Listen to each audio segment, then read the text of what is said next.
Hello mga ka-J-Vlog! Welcome ulit sa panibagong video at sa video na to, i-game test natin itong Poco M3 Pro 5G.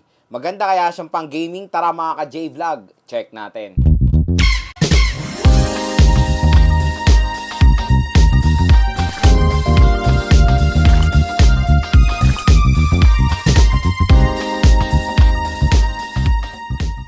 So bago tayo mag-start, ito pala yung specification si Poco M3 Pro 5G. Sa OS out of the box, meron siyang Android 11 with MIUI 12. Meron siyang Mediatek Dimensity 700 5G.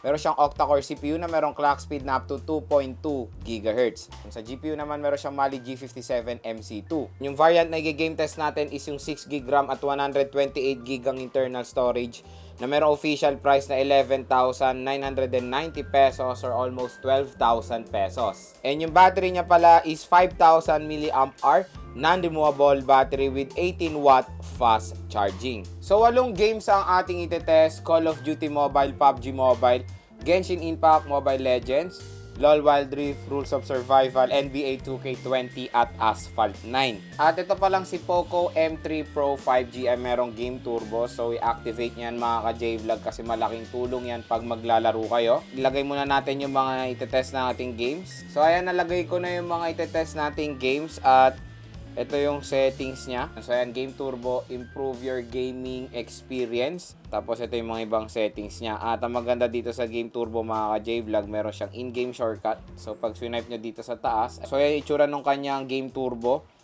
sa in-game shortcut. Ayan, Mobile Legends Bang Bang. Yung title nung game, tapos, na-monitor nyo yung CPU at yung frame rate natin. Pwede rin tayo mag-open ng mga certain apps.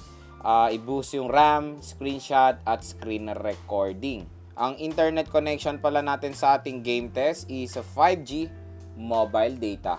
So first na lalaruin natin is Mobile Legends at ito ang ating settings. HD mode naka-on, high frame rate mode naka-on. Ang graphics natin nasa ultra, naka-on ng outline at shadow. So yan, nakakatuwa na available ang ultra graphics dito sa Poco M3 Pro 5G.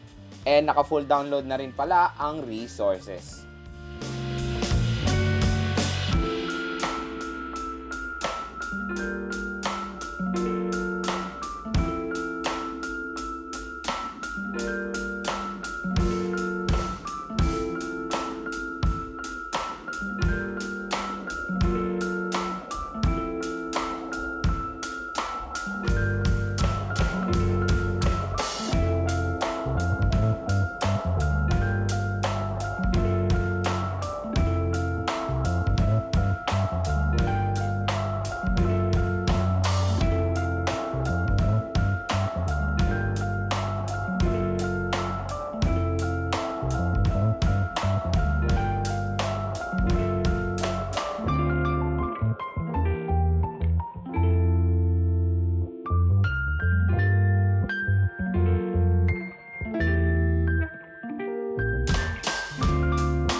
So pagdating sa Mobile Legends, playable naman siya dito sa Poco M3 Pro in Ultra Graphics. So medyo matagal yung laro ko ng ML dito mga ka-J-Vlog, nasa 30 minutes. So noong una smooth naman siya mga ka-J-Vlog, wala tayong na-experience sa any frame drops. Pero nung tumagal, medyo naka-experience na tayo ng hit dito sa smartphone. Pero manageable naman, tapos yun nga, napansin ko nang medyo uminit na yung smartphone, doon tayo naka-experience ng minor frame drop lang naman.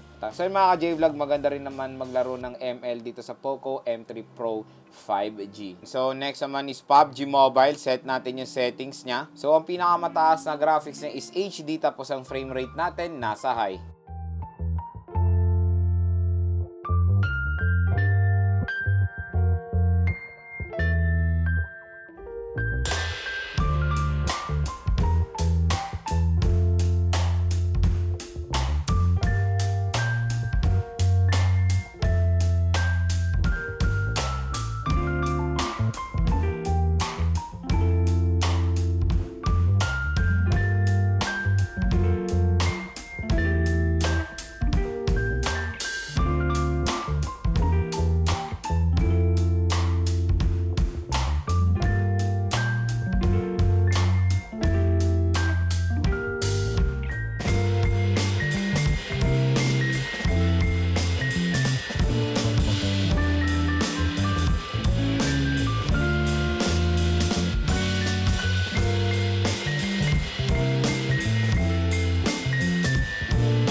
So pagdating sa PUBG Mobile, playable siya dito sa Poco M3 Pro sa high settings.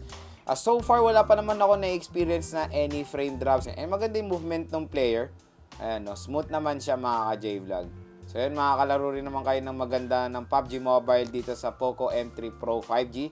Tapos yun, medyo uminit din yung smartphone. Pero kahit na medyo uminit siya, hindi pa naman siya nagfe-frame drop so far. So next naman is Rules of Survival. Set natin yung settings niya. So graphics natin nasa excellent, tapos FPS natin nasa ultra.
So pagdating sa Rules of Survival, playable naman siya sa high settings dito sa Poco M3 Pro 5G.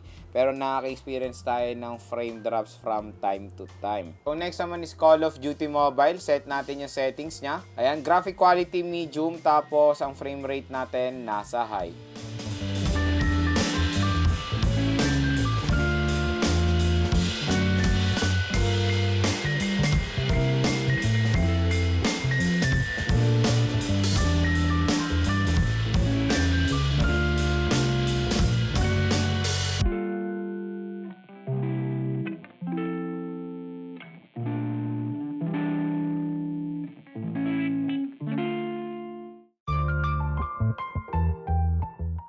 So pagdating sa Call of Duty Mobile, maganda naman yung performance na ni Poco M3 Pro 5G. Smooth naman siya so far, and maganda rin yung movement ng player. Talaga makakalaro kayo ng mabuti dito. So next naman is Asphalt 9. Set natin yung settings niya. So ayan, iset natin siya sa high quality settings.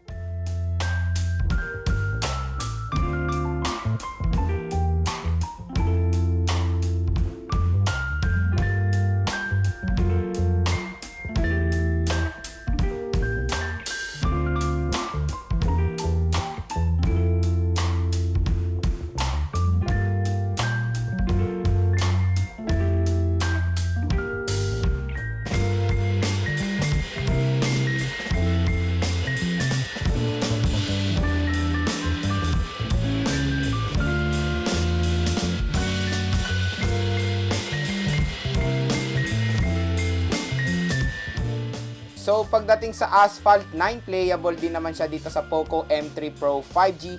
Pero nung start nung laro mga ka-J-Vlog, naka-experience tayo ng frame drop, lalo na nung nag-clash siya dun sa kotse. And napansin ko sa kaligitnaan ng game, naging smooth naman na siya. So yun, expect nyo na mag-frame drop siya from time to time dito sa high quality settings. Pero importante, playable naman siya. So next naman is NBA 2K20. Set natin yung settings niya. So ayan, nakaset tayo sa high settings.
So pagdating sa NBA 2K20, playable naman siya sa high settings.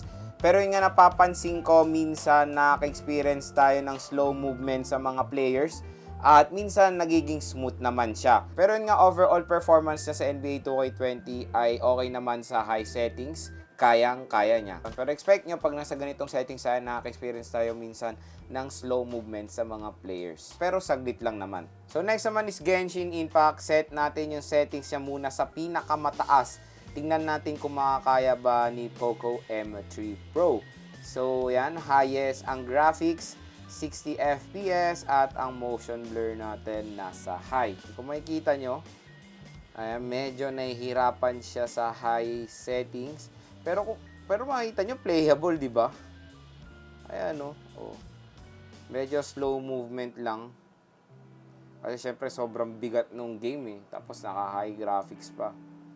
Pero nakakagulat, no? Na kaya niya, hindi yung sobra siyang nagfe-frame drop. Oh. Nakakalaro tayo. So, wow. Nagulat ako, ah. Try natin makipaglaban. So yun, playable siya, pero ayan, frame drop tapos slow movement. Pero nakakagulat na kaya ni Poco M3 Pro, no? So ang gawin natin is i-off muna natin yung motion blur. Tingnan natin kung may magiging pagkakaiba ba. So motion blur off. So mas umokay yung rotation niya kasi wala na yung motion blur. O, di ba? So ayan mga ka-J-Vlog, oh, makikita nyo playable siya sa highest settings. Pero nagfe-frame drop siya from time to time. Mas umokay yung performance niya nung in-off natin yung motion blur. Ngayon ang gawin natin, isi-set natin siya sa lowest settings. So ayan, nakaset na tayo sa lowest graphics, 30 FPS at naka-off ang motion blur. So makikita nyo, nag-iba talaga yung graphics niya, no? Laki nung difference na sa high graphics. Pero yan, no? Parang nakahinga na siya, eh. Di ba? Mas okay na yung movement. Okay na rin yung rotation, hindi na siya slow movement. Minor frame drop, pero okay, kayang-kaya niya sa lowest settings, mga ka-J-Vlog. Playable siya sa lowest. Pero kung makapansin nyo, nakaya niya naman yung highest settings, pero medyo nahihirapan siya. At kung ako sa inyo, mas maganda na lang iset nyo siya sa lowest settings para mas makalaro kayo ng maigi. At ayan, medyo uminit na rin yung smartphone. So, next naman is LOL Wild Rift. Set natin yung settings niya. So, frame rate natin nasa 60. Graphic quality nasa ultra at ang resolution natin nasa high.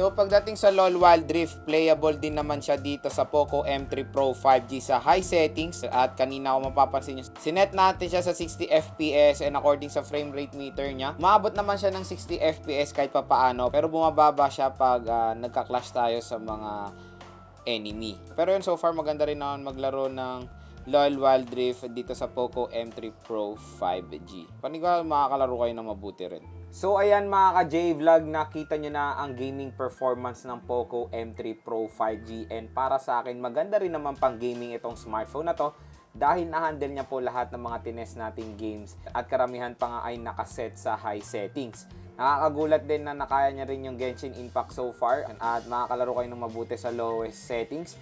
Playable naman siya sa highest settings pero yun nga na-frame drop siya from time to time kaya mas maigi na lang na-set siya sa lowest settings para less hassle yung ma-experience nyo. Okay din yung kanyang performance sa Mobile Legends, sobrang ganda dahil available po ang ultra graphics. So yun nga napansin ko nung naglaro ko dito sa smartphone na to, sa mga ibang games na sobrang bigat at naka-high setting, medyo uminit yung smartphone nung time na yon.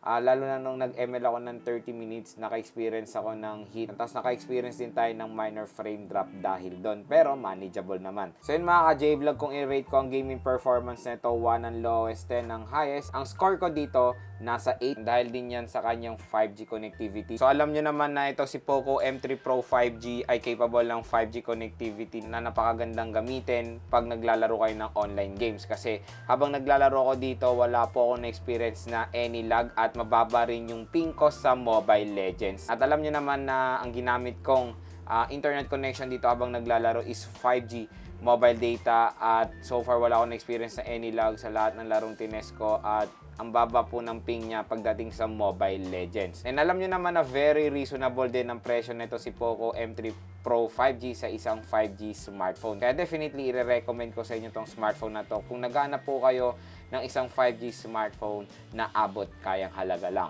At kung interesado po kayo dito sa smartphone na to, huwag po kayong mag-alala mga ka-J-Vlog. Ilalagay ko po yung link sa description.